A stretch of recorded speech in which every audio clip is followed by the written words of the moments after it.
instead of combating the Chinese and trying to dissuade them from their goals by sanctions and tariffs and trade policies and whatever, I think the Biden administration is going to aim more towards strengthening the U.S. economy and its industrial strategies. If Congress allows President-elect Biden to do it, there are programs to be done that can pull the U.S. forward ahead of China.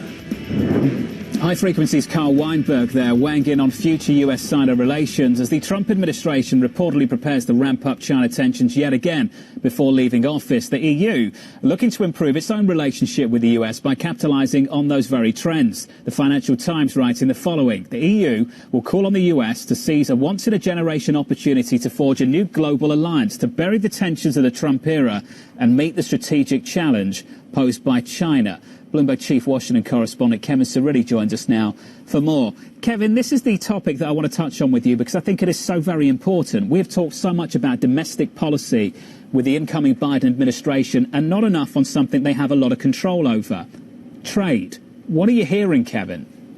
Well, precisely. And in fact, tomorrow, the Biden transition team is going to formally announce some of their economic members to the team. And to that point, precisely that clip that you just read from the Financial Times, that's music to likely Secretary of State Antony Blinken's ears as it relates to trying to form a much more multilateral, multinational cooperation in terms of alliance building, economic from a global trade perspective. And then take a look at some of the members expected to be announced tomorrow. Cecilia Rouse, as the Council of Economic Advisors chair, she's currently a dean at the International School of Relations at Princeton University, had previously served in the Obama Economic Advisors team, as well as Neera Tanden, who currently chairs the Brookings Institution, which is a progressive think tank, centrist progressive think tank, though they might take issue with that label, here in Washington, D.C., to be the budget director. She also is someone who has served in top Democratic circles for quite some time. All of that comes as Janet Yellen is going to have one of the most forward-thinking globally roles that she's had in her career, expanding her portfolio from the central bank and into the Treasury Department, and will be working in lockstep with someone like Tony Blinken, if he is confirmed as is expected to Secretary of State, on those tariff, sanction, and geopolitical economic issues. Jonathan? Kevin, great to catch up. Another busy one ahead for you. Kevin Cirilli down in Washington. Thank you, sir. Academy's Peter Chip weighing in on US-China relations under Biden, saying it's a different administration, but the goals remain the same. He wrote the following: the relationship has a national security interest at virtually every level now and will impact how the Biden administration thinks about trade and supply chains, but the end goals remain the same, focusing on tech, 5G, medical equipment and pharma. Peter joins us now for more. So, Peter, let's talk about the end game. The objectives are the same. You've said that already. So tell me how the plan is different, how the process is different, how the strategy is different. I think the process is definitely going to be very different at the start, where we are going to try and coalition build. We're going to try and work closely with Europe. We're going to try and work closely with some of our other allies to get what we want. I think we have to be cautious because sometimes Europe has trouble getting their act together. Europe has a slightly different agenda with China. I think Europe will have more difficulty separating with China, but that's going to be the start of the plan. And I do believe there's going to be a little bit more of an environmental or ESG thought process behind what the Biden administration is going to do versus the Trump. But the end game, I do believe, is the same: to bring back a lot of manufacturing, particularly in the pharma space and technology.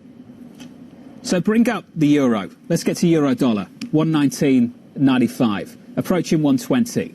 Peter, there is a belief that part of the dollar weakness story through next year is largely because we have a different approach from an incoming administration in the United States. Peter, to me, it doesn't sound like you buy that story.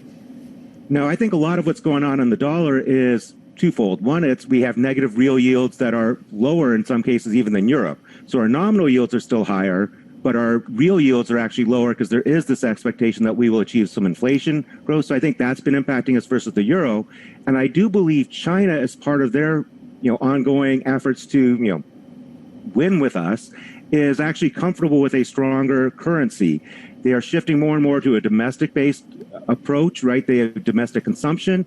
I think the fact that they are the third largest user of energy and only probably the sixth or seventh largest producer means they can actually benefit a little bit from a stronger currency. So I think that's playing hand in hand. So to me, it's really a shift in China policy as well as this negative real yield phenomena that we're dealing with in the U.S. Right. Everyone seems to be bullish right now. Another story, Peter. Is that enough reason to be bearish? I'm not sure if it's enough reason to be bearish. Having said that, people have become very excessively, optimistic about everything that's going on. I think a lot of that is priced in. I do believe that Tesla's inclusion in the S&P 500 is clouding a lot of trading patterns. We're seeing, I think, activity basically getting people ready to position for that inclusion, which will require a significant amount of buying of Tesla at the expense of selling of other shares. So I think it's hard to get a good read. I'm very neutral to bearish the market right now, and I do think tech is not that outperformance trade that we saw, this big rotation trade. I think that's over for now. So I think we're going to see stocks move much more in lockstep. Peter, neutral to bearish where? Across the board, but I would say mostly in the big winners. I think people took some of the wrong signals over the past few weeks of what has been going on, and I think people are underestimating how much of this is really related to that S&P inclusion. So I think December 21st is going to be a really important date when that inclusion actually occurs, and we'll see how markets respond after that. Peter, what you're saying right now is so important and so powerful. I think so many people have found it so difficult this year to explain what's been going on in financial markets. If you do think they're drawing the wrong conclusion on the price action and gripping to the wrong narrative, what are the broader implications of that, Pete?